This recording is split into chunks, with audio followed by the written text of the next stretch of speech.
She went to bed with $42 in her bank account. When she woke up, there was a new message. Just one notification that changed everything. The number on her screen didn't make sense at first. 6 figures. Her hands trembled. She thought it was a mistake, but it wasn't. It was real. What happened between that exhausted night and the sunrise will make you question everything you believe about money, faith, and the power of your mind. Because this isn't a story about luck. It's about a moment when reality bent for someone who finally believed differently. Her name was Clara Jones, 27, waitress at a small diner on the corner of Maple and 3rd. Every night after closing, she'd wipe the same counters, count the same few tips, and whisper, "Someday, things will change." Her manager, Rick, used to tease her for daydreaming. "You and your manifesting stuff again?" he'd laugh. But Clara wasn't just daydreaming anymore. Something inside her was restless, like she knew life had more to offer if only she could figure out how to unlock it. She'd tried every manifestation method she saw online: scripting, vision boards, gratitude lists. Nothing seemed to move. Until one night, when she hit her breaking point and accidentally discovered the visualization that would rewrite her future.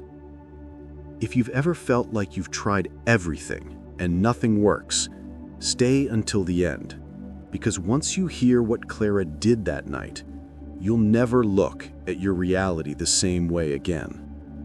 And before we go deeper, if you believe that one story can shift your mindset, hit subscribe now, because stories like this aren't just told, they're meant to awaken something in you.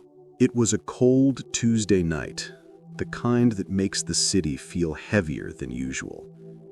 The diner was empty, except for the humming of the refrigerator and the soft clinking of plates. Clara stood by the register, counting her tips for the 5th time, $8.50. Not even enough for groceries. Her chest tightened. The hum of the fluorescent light above her suddenly felt like noise screaming at her failure. Rick, her manager, peeked out from the kitchen. "You all right?" he asked. Clara forced a smile. "Yeah, just tired." He nodded and turned away. But she knew he could sense the exhaustion that went beyond her shift. When the door finally locked behind her, she pulled her jacket tight and stepped into the cold wind. Each breath came out as a fog, reminding her how small she felt against a world that didn't seem to care. On her way home, she passed the closed storefronts and the flickering streetlights that lined Maple Avenue. She saw her reflection in the dark glass of a pawn shop, eyes swollen, hair messy, hope fading. For the first time in months, she let herself cry. "Why does it feel like the universe forgot me?" she whispered to the night. Her words disappeared into the wind, unanswered. Back in her tiny apartment, Clara sank onto the floor beside her bed, staring at a stack of unpaid bills. Her roommate, Elena, called from the other room. "You coming to eat?" Clara couldn't even find the energy to respond. She just whispered, "Not tonight." She felt done. Done trying, done hoping, done pretending she believed things would change. But sometimes it's at the exact moment you stop fighting that something begins to shift. As Clara sat there in silence, something within her whispered, soft but undeniable, "If my thoughts created this reality, maybe I can uncreate it." She looked up at the ceiling through her tears, and in that fragile, broken moment, she decided to do one last thing before giving up. That night, sleep wouldn't come. Clara lay in bed, staring at the ceiling, the faint city lights sneaking through the blinds. Her mind kept replaying every failure, every no, every empty promise. The weight in her chest felt unbearable. She wanted to escape her own thoughts. Then, out of nowhere, she remembered something Elena had said earlier that week. Maybe the reason nothing's changing is because you keep seeing yourself as stuck. Those words hit differently now. She sat up slowly, wiped her tears, and reached for her notebook, the same one she'd used for endless affirmations that never worked. But this time she didn't write anything. She closed her eyes. She took a deep breath and imagined herself after it had already happened. Not begging, not waiting, just living it. In her mind, she saw her phone light up, her heart racing, her mouth whispering, "Thank you, God." For the first time, it felt real. The scene was so vivid, she could feel the warmth in her chest, the tears of gratitude on her cheeks, the joy that comes when the wait is finally over. She wasn't hoping anymore. She was experiencing. Something in her body softened, like her entire energy shifted. She whispered one phrase she'd never said before. "It is done." As she drifted into sleep, she felt a peace she hadn't known in years. It wasn't the peace that comes from solving a problem. It was the kind that shows up when you finally trust the unseen. The kind that tells you, quietly but firmly, you are safe now. Outside, rain began to fall gently against the window, as if the universe itself was washing away her doubt. Clara didn't know it yet, but that small act of surrender, seeing instead of wishing, had already set something in motion. And the next morning, the first sound she heard wasn't her alarm clock. It was the sound of her phone buzzing with a message that would change her life forever. Morning light spilled through the blinds, soft and golden. For a second, Clara forgot where she was. The world felt lighter somehow, quieter. She reached for her phone, expecting the usual notifications, spam emails, bill reminders, but there was only one. A text from a number she hadn't seen in months. Her heart skipped. It was Michael, a regular from the diner who'd moved away 2 years ago. The message was short. "Hey Clara, I don't know why, but I woke up thinking about you. I have a business opportunity I'd love to discuss. Call me today if you can." She blinked at the screen, confused. Why now? She hadn't thought about him in forever. Something about the timing made her stomach twist, not in fear, but in a strange sense of déjà vu. This was the exact moment she had visualized last night. The phone, the message, the feeling. Elena walked out of her room in pajamas, rubbing her eyes. "You okay? You look like you just saw a ghost." Clara handed her the phone. Elena read it, shrugged. Maybe it's just a coincidence. But Clara couldn't shake the chill that ran down her spine. "No," she whispered, more to herself than to Elena. "This is connected." She sat on the edge of her bed, phone in her lap, the air buzzing with something unseen. Every part of her wanted to overthink it, to doubt it, but deep inside, she heard that same quiet voice from last night. Trust it. And so she did. She took a deep breath, pressed call, and waited for the line to connect, unaware that this conversation would be the first step toward the $100,000 she had visualized. Clara! Hey! Michael's voice came through the phone, bright and warm, like sunlight through clouds. She could hear cars in the background, the bustle of a city she no longer lived in. Listen, I've been building a small catering company for the past year. You were always one of the most reliable people I knew. I need someone I can trust to manage a few new contracts. Are you interested? Clara froze. Her hands felt cold. She looked around her messy apartment, the cracked mirror, the peeling paint, and laughed under her breath. "Michael, I'm a waitress," she said softly. He chuckled. "Exactly. You understand how to handle people, chaos, pressure. You'd be perfect." The sincerity in his tone made something in her chest tighten. This couldn't be real. "Look, I can offer you a $10,000 signing bonus up front to help you move and get started.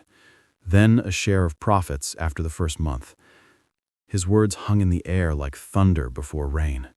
10,000. Up front! Clara's heart pounded so loudly she could barely hear. "You don't owe me an answer right now, but something tells me you're ready for this." When the call ended, Clara just sat there staring at her reflection in the blank phone screen. Tears filled her eyes again, but this time they weren't from despair. They were from disbelief. She whispered, "I saw this. I swear I saw this." Elena came in and hugged her, whispering, "Maybe it's finally your turn." That night, Clara packed a small bag. As she folded her uniform, she realized she wasn't just leaving her job. She was leaving the version of herself that had stopped believing. What she didn't know yet was that this was only the beginning. The true manifestation, the moment reality fully caught up, was still waiting to unfold. A month passed like a dream. Clara had moved into a small apartment near the city where Michael's business was growing faster than expected.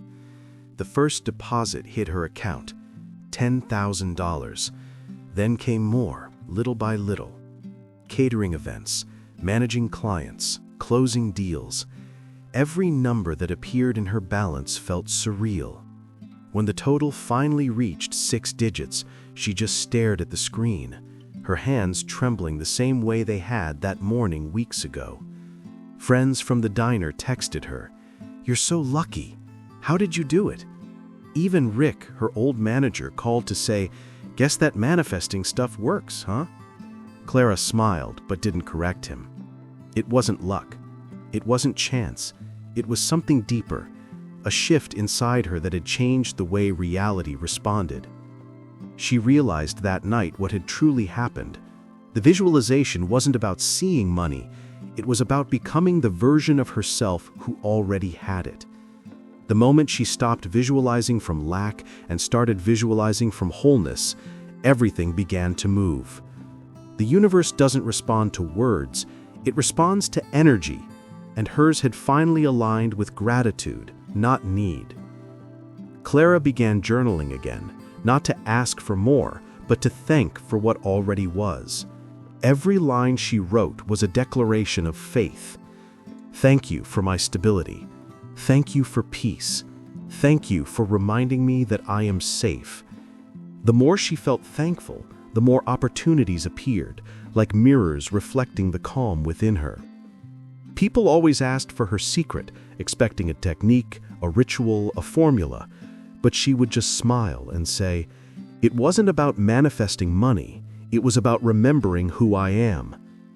Still, there was one final moment that sealed her transformation, one act of gratitude that would anchor everything she had received. That night, the air was quiet, almost sacred. The city hummed outside her window, but inside, everything was still. Clara sat at her small wooden desk with the same notebook she had used that painful night weeks before. She flipped through the old pages, the ones filled with fear, doubt, and longing, and then paused at the last one, where she had written 2 simple words, "Thank you." She realized that was where everything had begun, not with the visualization, not with the opportunity, but with gratitude. Not for what she could get, but for what she already had. The tears came quietly, rolling down her face as she whispered, "Thank you, not for the money, but for the lesson, for showing me that abundance starts within." She looked around her apartment, the plants by the window, the smell of coffee, the hum of peace in her heart, and she felt a deep knowing. This is wealth.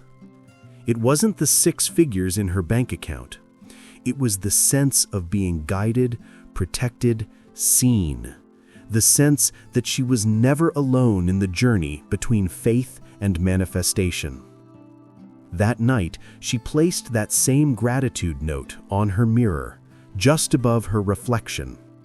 Every morning since, she looked at it and repeated the same words she said the night everything changed. "It is done." And somehow, those words still carried power, not to attract more money, but to remind her she was already living in the miracle she once begged for. Her story became a quiet legend at the diner she left behind. People spoke of the waitress who attracted $100,000 overnight, but those who truly listened understood the truth. She didn't just change her bank account, she changed her vibration. And if you're watching this right now, maybe it's because the same message is meant for you. Your shift starts when gratitude does. Clara's story isn't just about a waitress who attracted money. It's about a woman who remembered her power the moment she stopped chasing and started feeling. Her life didn't change because she got lucky. It changed because she aligned her heart with gratitude and her mind with belief. That's where manifestation truly begins.